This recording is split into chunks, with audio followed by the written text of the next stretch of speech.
noite, irmãos, graça e paz. Vamos abrir a palavra de Deus na primeira epístola de Paulo aos Tessalonicenses, no capítulo 5. Vamos ler do versículo 1 até o versículo 11. Estamos estudando essa epístola, estamos chegando aí no capítulo 5, como temos dito aqui, uma epístola escatológica. Paulo fundou a igreja de Tessalônica no período de 3 sábados, quando ele ensinou, arrazoou, pregou nas sinagogas, foi expulso de Tessalônica, foi para Bereia. Quando estava pregando em Bereia, os tessalonicenses, os judeus que tinham perseguido Paulo lá em Tessalônica, também perseguiram em Bereia. Lá ele fugiu às pressas também para Atenas. De Atenas foi para Corinto, e é de Corinto que ele escreve essa epístola, uma epístola altamente escatológica, falando da esperança da vida, da volta do Senhor Jesus. Vamos estar de pé? Vamos ler? Por ler, os irmãos acompanhem, versículo 1 até o versículo 11. Irmãos, relativamente aos tempos e às épocas, não há necessidade de que eu vos escreva, pois vós mesmos estáis inteirados com precisão de que o dia do Senhor vem como ladrão de noite. Quando andarem dizendo paz e segurança, eis que lhes sobrevirá repentina destruição. Como vêm as dores de parto a que está para dar à luz, e de nenhum modo escaparão. Mas vós, irmãos, não estáis em trevas, para que esse dia como ladrão não vos apanhe de surpresa, porquanto vós todos sois filhos da luz e filhos do dia. Nós não somos da noite, nem das trevas, pois, não durmamos como os demais. Pelo contrário, vigiemos e sejamos sóbrios. Ora, os que dormem de noite, e os que se embriagam, é de noite que se embriagam. Nós, porém, que somos do dia, sejamos sóbrios, revestindo-nos da couraça da fé e do amor, e tomando como capacete a esperança da salvação, porque Deus não nos destinou para a ira, mas para alcançar a salvação mediante nosso Senhor Jesus Cristo, que morreu por nós, para quer vigiemos, quer durmamos, vivamos em união com Ele. Consolai-vos, pois, uns aos outros, e edificai-vos reciprocamente, como também estáis fazendo. Amém? Sentai-vos. Na semana passada, nós falamos do versículo 13 ao versículo 18, no capítulo 4. A maioria dos comentaristas pegam esse texto, final do capítulo 4, até esse último verso que nós lemos, o verso 11, do capítulo 5, e tratam de uma vez só, como um bloco só. Quando a gente está separando o texto para um ensaio, a gente fala uma película. Entende? Que aqui há um conjunto, né? O texto ele fica melhor construído assim. E de fato há uma relação muito grande, porque no final do capítulo 4, no início do capítulo 5,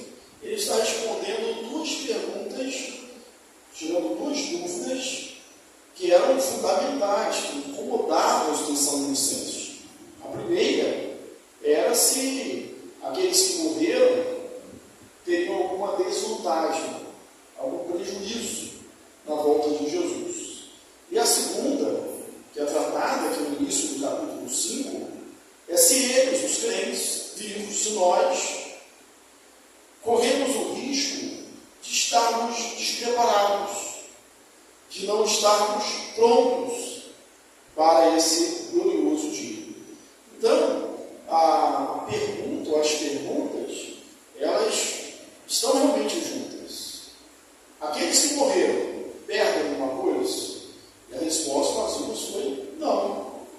Eles não perdem nada, o crente quando morre, sua alma é imediatamente aperfeiçoada e levada aos céus, está com Deus, para viver a Cristo, e morrer é lucro, disse Paulo, e ainda em outro lugar, de um e de outro lado. Estou constrangido, preferindo deixar o corpo e estar com o Senhor, que é infinitamente melhor. Então, a gente morre e está com o Senhor. E na volta de Jesus, esses crentes que não estão completos, porque, embora a alma esteja aperfeiçoada, falta uma parte. Que parte é essa? O corpo transformado, eles serão ressuscitados primeiro, e terão corpos também incorruptíveis. É um texto que nós citamos na semana passada. Paulo começou dizendo assim: não queremos, porém, irmãos, que sejais ignorantes com respeito aos que dormem, para que não sejais entristecidos como os demais que não têm esperança. Pois se cremos que Jesus morreu e ressuscitou, Deus também, mediante Jesus, trará em sua companhia os que dormem. Ainda, por palavra do Senhor, falamos isso. Nós, os vivos, os que ficarmos até a volta do Senhor, de maneira alguma precederemos os que dormem. É um versículo talvez mais conhecido é isso, Portanto, o Senhor diz: dada a sua palavra de ordem, ouvida a voz do arcanjo, ressoada a trombeta de Deus, descerá dos céus, e os mortos em Cristo ressuscitarão com ele. Depois nós, os vivos, se ficarmos, seremos arrebatados, não diferentemente, não tem, mas juntamente com eles, entre as nuvens, e estaremos para sempre com o Senhor, não por um período, mas para sempre com o Senhor. Consolai-vos, pois, uns aos outros com essas palavras. A outra questão é: e nós, os justos, nós saímos prontos? Então, eles já estão garantidos, não é isso? Eles já têm eles garantidos, eles vão voltar, vão ser ressurretos, vão ser transformados, vão subir. E nós? Mas temos algum risco de perdermos isso? Desde o início da carta, Paulo fala, confirma a salvação, a eleição deles. Eles confirmaram a eleição deles. Aqui nesse capítulo, nós vamos ver também que ele vai falar mais uma vez de eleição.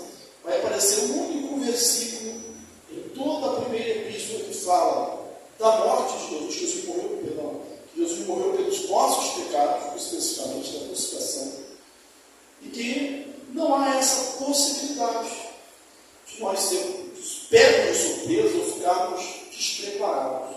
A palavra-chave desse texto inteiro aqui que nós lemos é estar preparado.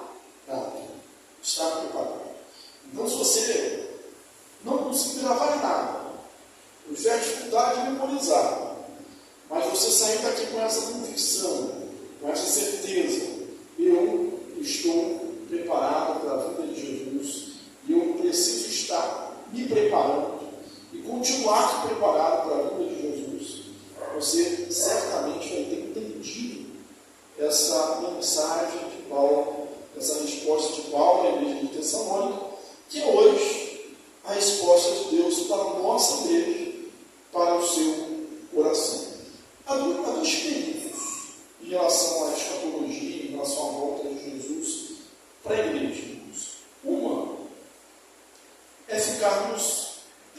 demasiadamente preocupados com datas, com eventos, fazendo contas, entrando ali numa neurose escatológica.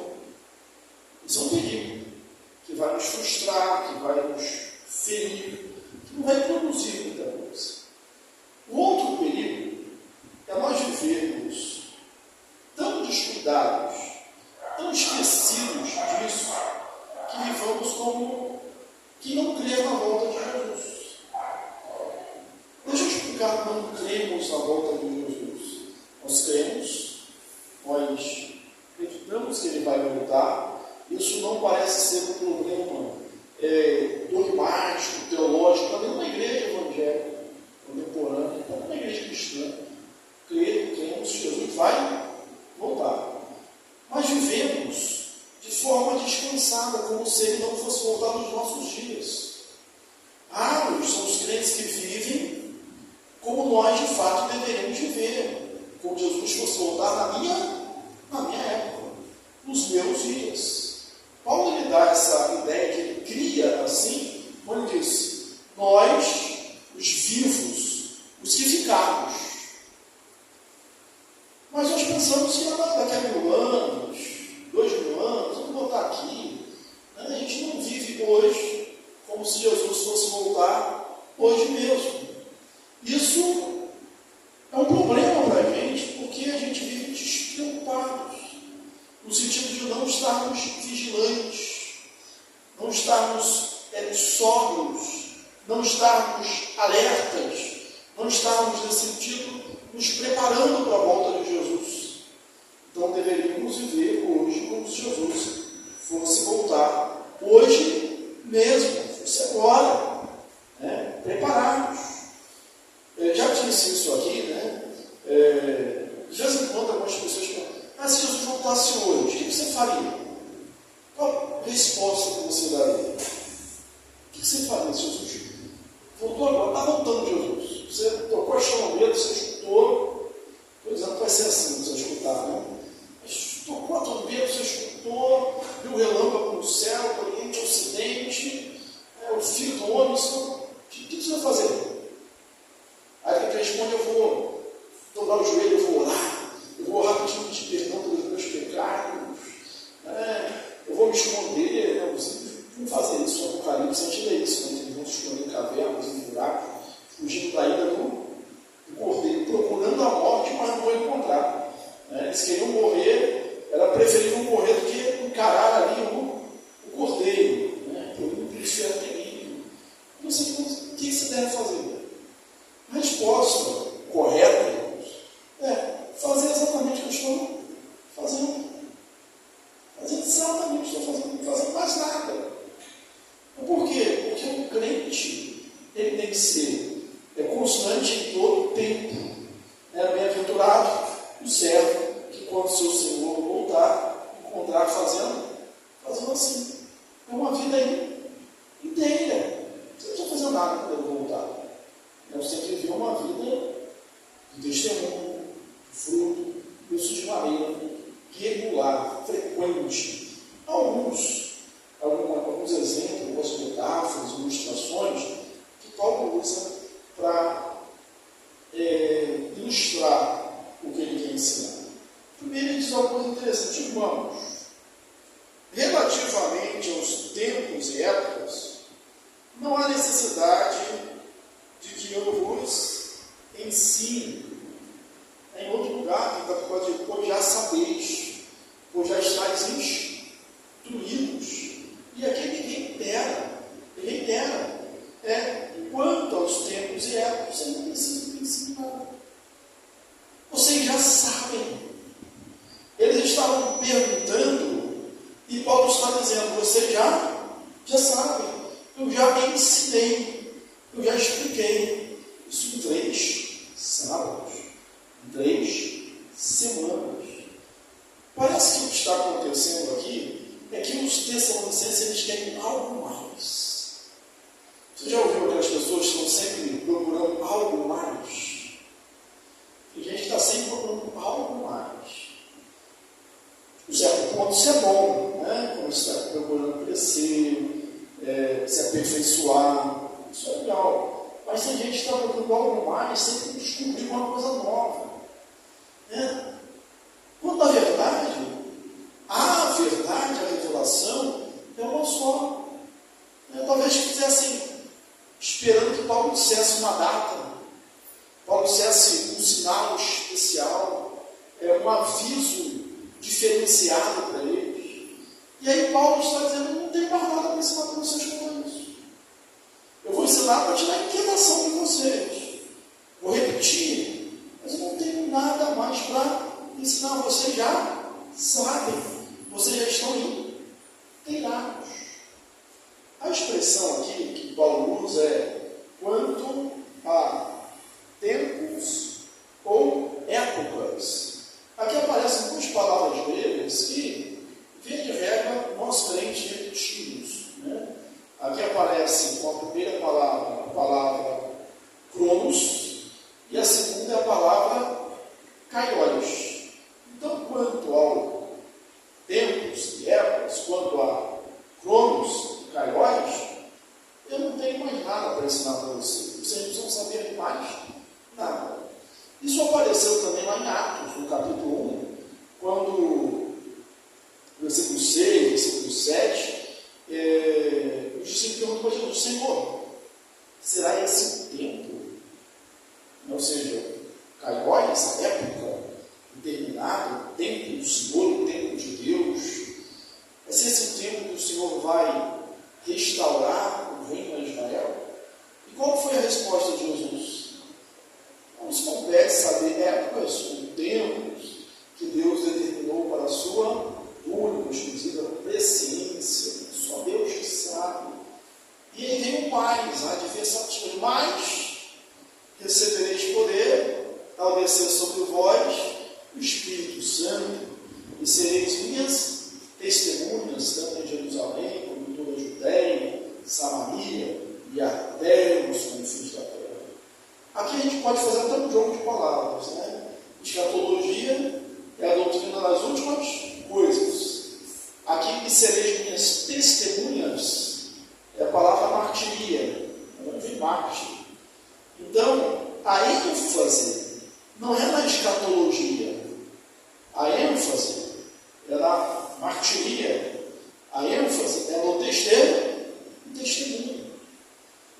Nós cremos na volta de Jesus, nós ansiamos, temos a expectativa da volta de Jesus, e isso deve nos fazer viver uma vida de testemunho. É a mesma razão pela qual nós recebemos o poder do Espírito Santo.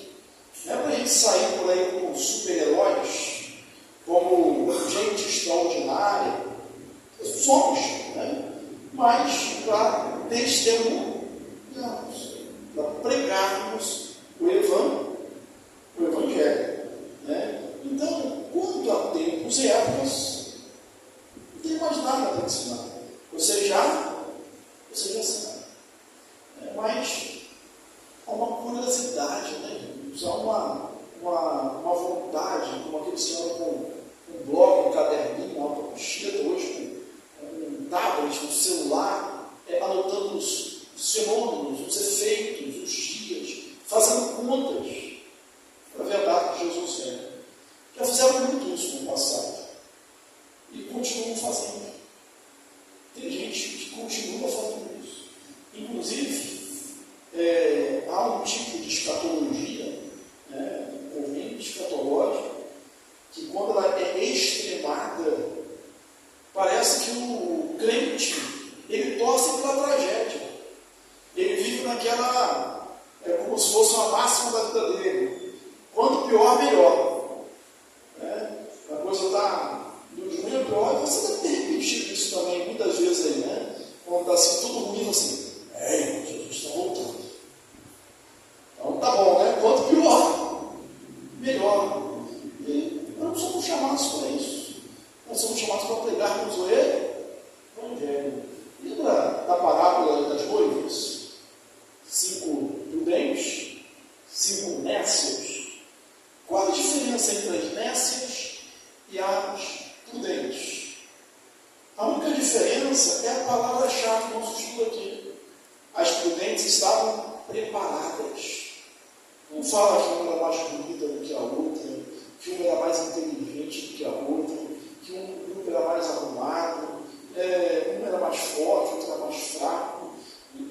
Nada disso ali importava. O que importou é que o noivo demorou. Talvez mais do que elas esperassem. E existia 5 que levaram azeite de sobra. E as outras 5 não tinham mais azeite. Acabou o azeite, acabou, não dava para esperar mais cruz. O importante, a gente sempre tem só a máxima, olha, o importante não é começar, é continuar, né? Eu tenho uma frase que eu coloco lá no Bom Dia, eu coloquei já há muito tempo, não basta ir com força, com velocidade, é preciso ter lenha para queimar, né? É o que eu fiz de aula combustível, né? Porque o tempo, a distância é longa, tem que ter a lenha, tem que ter o azeite, tem que estar preparado. Se ele voltar hoje, você, pela graça de Deus, diz: eu estou preparado. Se ele voltar amanhã, preparado. Se ele voltar quando estiver velho, preparado. Se fizer a chamada antes da volta de Jesus e fomos promovidos a condições celestiais, não deu eufemismo, acho que você na escola publicar para você, né? Não deu eufemismo, promovidos às condições celestiais. Estamos com o Senhor, vamos preparados, né? Vamos sair reinando com Cristo, esperando a consumação dos séculos.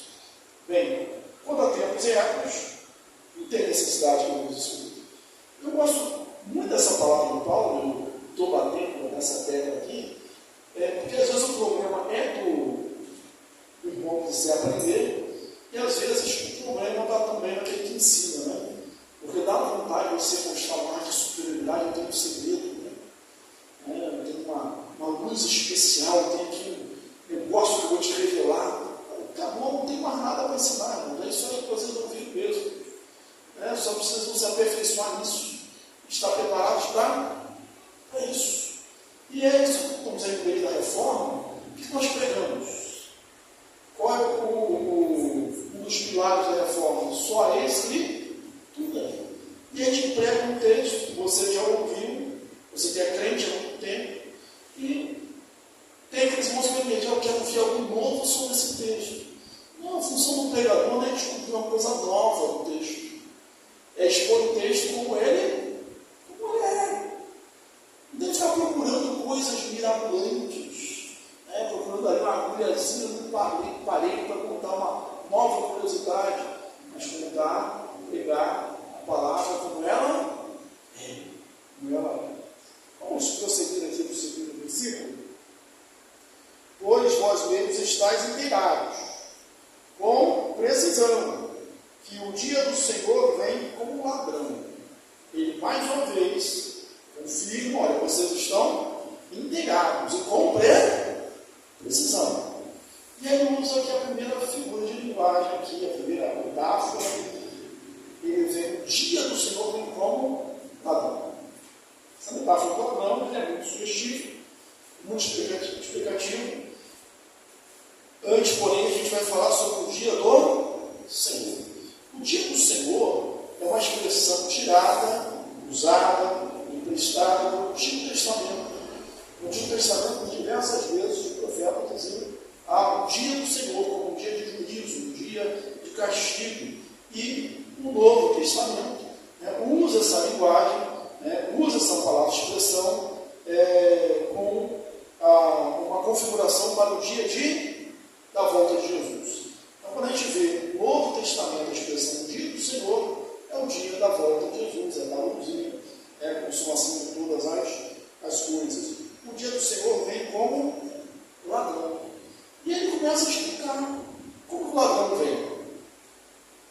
Então, se estiver dizendo paz, para vir de forma abrupta, você é apanhado de surpresa.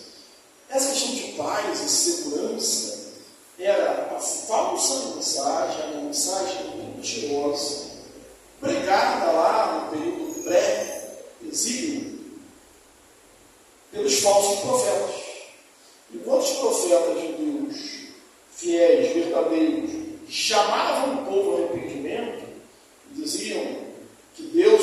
ia com o exílio, os falsos profetas diziam: paz e segurança.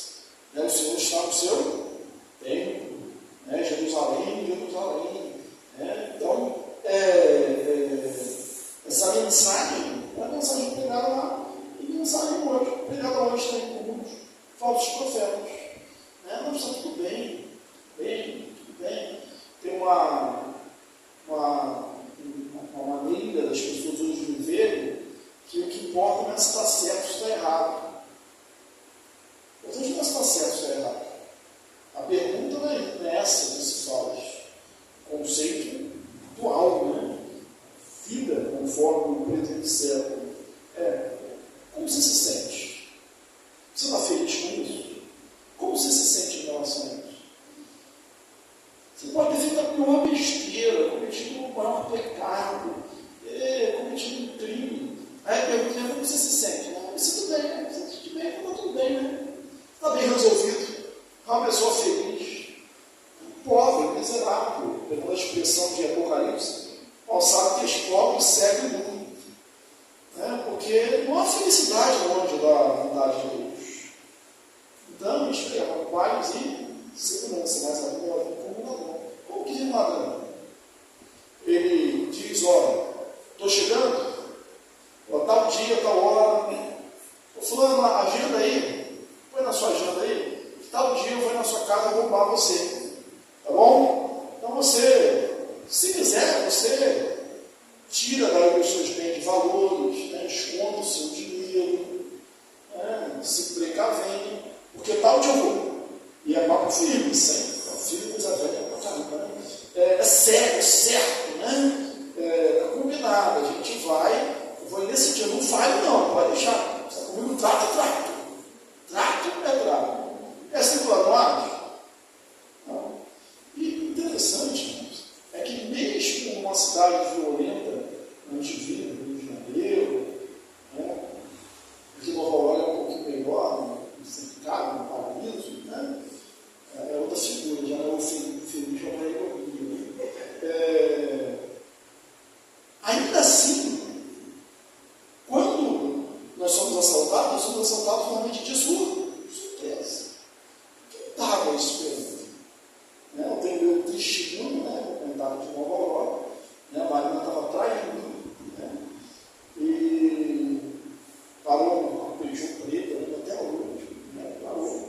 E a gente estava fazendo evangelismo, de manhã, um café da manhã, um cafezinho, e parava os carros, sabe isso? Um carro do vizinho parava, já estava acostumado a parar. O que eu imaginei? Parou aquele carro ali, mais um vizinho para tomar um café, Bom dia, com Jesus, sabe? Falei: bom dia, perdeu. Mas eu só não reagi para ela atrás de mim, senão não reagia. Para te proteger. Bem, mas é de surpresa. É de surpresa. Pode agradecer depois, tá, mãe? Não precisa agradecer agora não. É de surpresa, a gente não espera mesmo. E a volta de Jesus vai ser assim, de surpresa. E aí ele pega um outro exemplo histórico. Vai ser como nos dias de Noé, Falta passagem fala, vai ser como nos dias de Noé. Como que era o dia de Noé? Noé ficou pregando cerca de 120 anos. Ali que, para que se arrependesse, nos dias de Noé o povo tinha se corrompido, todo o tempo era continuamente mal, todos os seus desígnios diante de Deus. E aí Noé pega 120 anos, tido como louco, que vai chover nada, não vai chover, que vai ter inundação nada. E o povo não acredita. Há algum problema em casar-se, dar-se em casamento?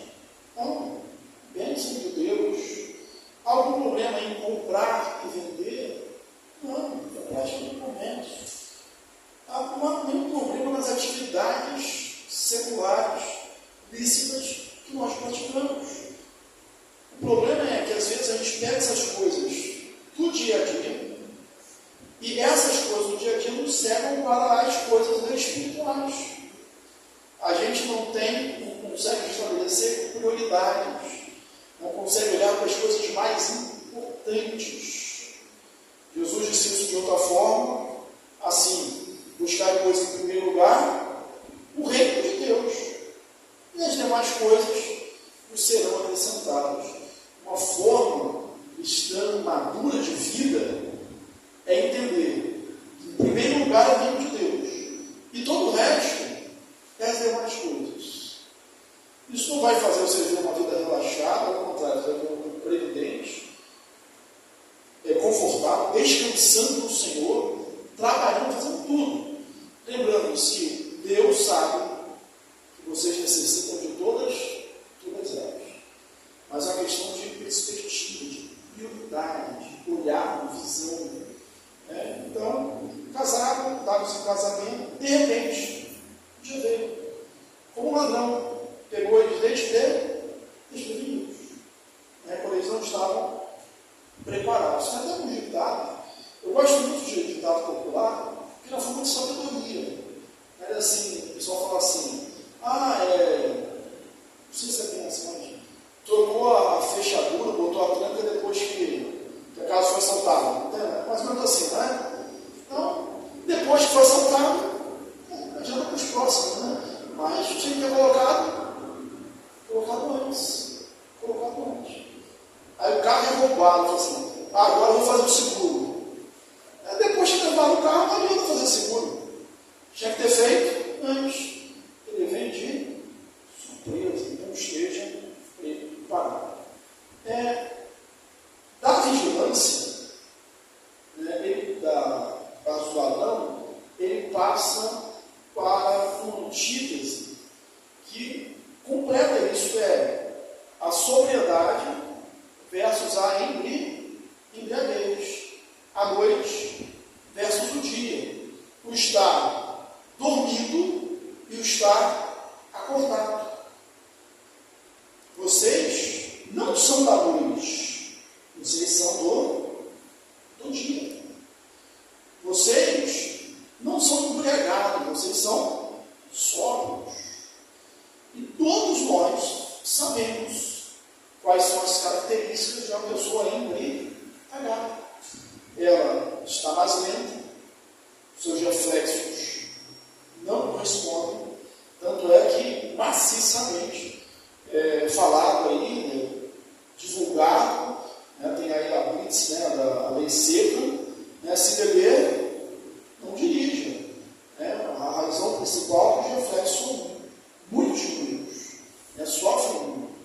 O bêbado tem outra característica.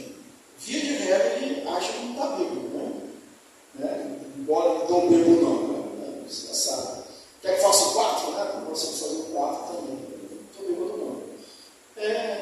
As pessoas não sabem que elas estão embriagadas, que elas não estão vigilantes, que elas estão entorpecidas, que elas estão vivendo numa fantasia, que elas estão vivendo numa alucinação, um topor, uma alucinação provocada pela embriaguez.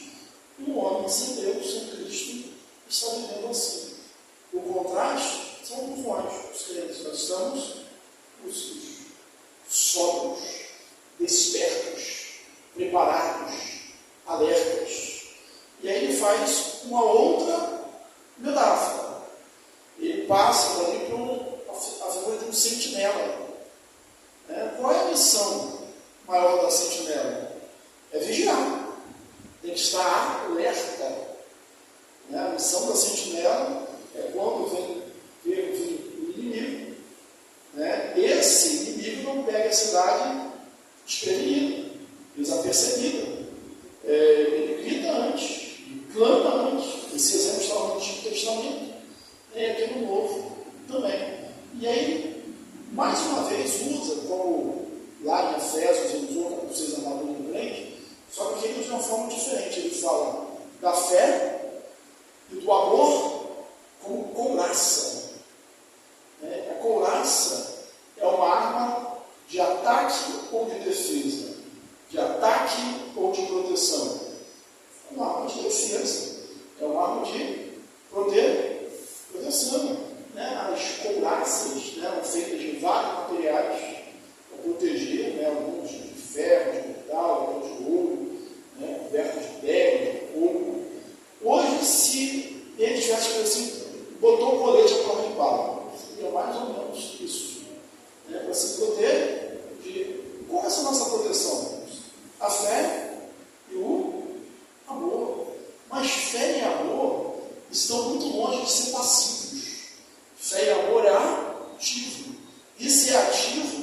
a gente nem pensa em arma de defesa, a gente pensa em arma de ataque.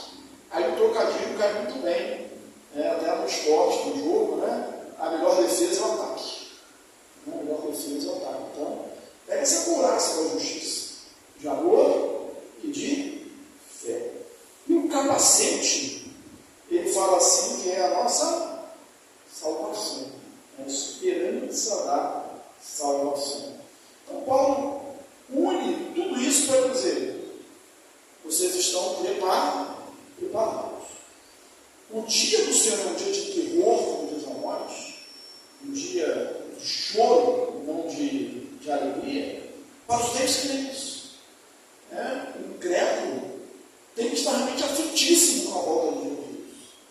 Mas o crente não. O crente tem que esperar com uma expectativa.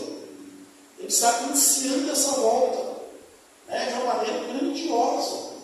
E é triste quando a gente vê crentes que têm medo do dia da volta de Jesus. Porque está faltando alguma coisa no seu crescimento espiritual, na sua preparação, na sua vigilância. Então ele está dizendo: vocês não vão ser pegos de surpresa. A surpresa não é para vocês. Essa surpresa do ladrão não é para vocês. É para aqueles que estão embriagados. É para aqueles que não estão sóbrios.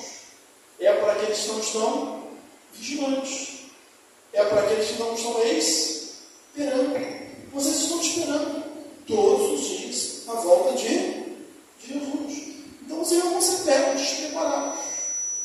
E aí ele conclui dizendo: consolai-vos, pois, uns aos outros, com essas palavras: consolai-vos, pois, uns aos outros, e edificai-vos reciprocamente, como também estáis fazendo. Mais uma vez, Paulo termina elogiando os Tessalonicenses. Vocês já estão fazendo, é só continuar. Consolai-vos uns aos outros. E se você lembrar bem, se não lembrar, é só olhar na sua Bíblia. Lá no versículo 18, no capítulo 4, a conclusão é a mesma. Eles são bem paralelos ali. Consolai-vos uns aos outros com essas palavras. Em relação que os crentes que morreram, que dormem, no sentido de estarem mortos, não vão perder nada. E agora ele diz também: consolai-vos uns aos outros. Falando em dormir, eu preciso aqui esclarecer ainda, deixei passar essa notação. Vocês não dormem, vocês não estão de dormir, vocês estão com sono da noite, vocês são do dia. Esse primeiro dormir que aparece no texto é o dormir em relação às coisas morais, estarem longe de Deus, longe da vontade de Deus. Nesse contexto. E aí depois, no finalzinho, aparece a palavra dormir de novo, só que num novo contexto e com uma outra aplicação. Ele vai dizendo assim: quer coisa vigiemos 10, que morreu para que quer vigiemos, quer durmamos, e vamos em união com ele. Porque se você pensa aqui, nós somos um paradoxal aqui. Ele falou que aqueles que estão dormindo não vão herdar, não vão ser pegos de surpresa. Como se vigiar ou se dormir vai herdar? Não. Nós que vigiamos, nós estamos vivos, somos a igreja militante, nós somos ativos. Ou, se estivermos mortos, somos a igreja já na glória, nós estamos dormindo, nós estaremos com o Senhor. O importante é que estaremos com o Senhor. A forma melhor para se preparar para viver com o Senhor na glória é vivendo com o Senhor aqui, andando com o Senhor aqui. E a necessidade da igreja: você não se consola sozinho, você não se ensina sozinho, você não se conforta sozinho, ou você não sabe só para você, como um depósito ali que não distribui. Você consola e você é consolado. Consola e você é consolado. E Paulo se coloca como um entre eles. Eles chamam de irmãos e Tem uma passagem aqui que é uma mudança muito discreta, mas é interessante. Né? Olha aí no início, ele começa usando a segunda pessoa do plural. Né? Porquanto vós, aí no versículo 4, mas vós, porquanto vós, assim pois, aí depois ele muda. Já no versículo 5, aí no versículo 5, ele muda dos vós para nós, a primeira pessoa do plural. Porquanto vós todos sois filhos da luz e filhos do dia, nós não somos da luz, para que não do mundo. Aí ele se inclui.